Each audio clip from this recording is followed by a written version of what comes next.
السلام عليكم ومرحبا بكم في فيديو جديد. اليوم غادي نشارك معكم كيكه بالماء. كيكه كتجي رائعه جدا في الشكل وفي المذاق ديالها، كتجي طالعه ومفشفشه، والاهم انها ناجحه وبنينه بزاف. نتمنى يعجبكم هذا الفيديو. الى عجبكم ما تنسوش تخليو لي تشجيعاتكم. نخليكم مع الوصفه.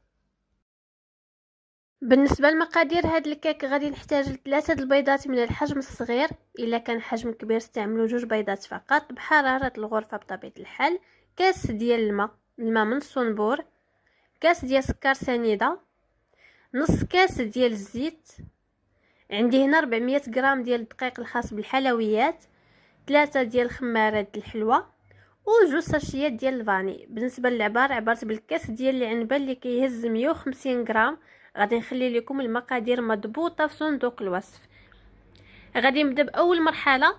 غادي نطرب البيض مع قبيصه الملحه حتى يبيض اللون ديالو.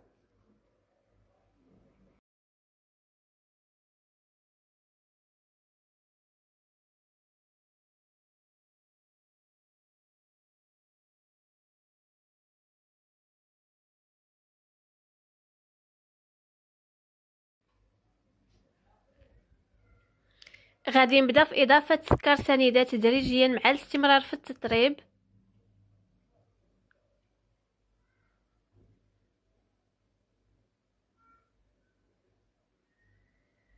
سكر الفاني.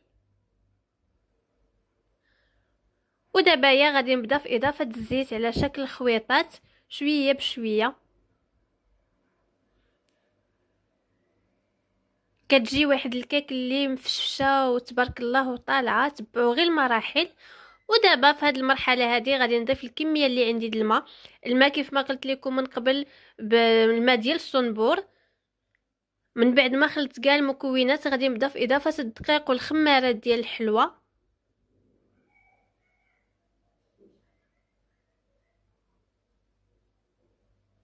دائما الدقيق ما كنضيفوش دفعه واحده، كنديروا الدقيق شويه بشويه.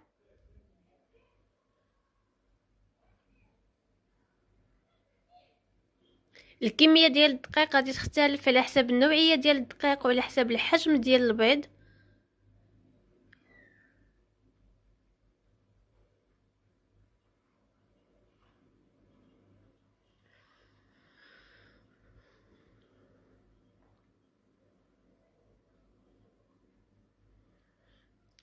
انا في هذه المرحله غادي نزيد معلقه كبيره ديال الخل اللي كيعطي واحد الطراوه في هذه الكيكه.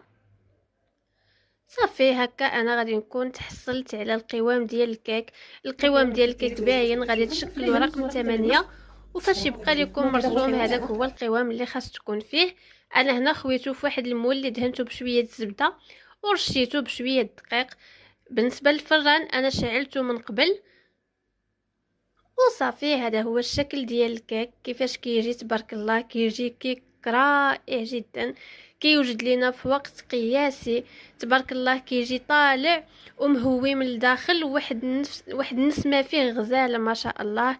نتمنى يعجبكم هذا الفيديو. وإلا عجبكم ما تنسوش تخليو لي تشجيعاتكم. وإلا كنتو مازال ما اشتركتوش في القناه اشتركوا في القناه وفعلوا الجرس باش يوصلكم الجديد. الى اللقاء.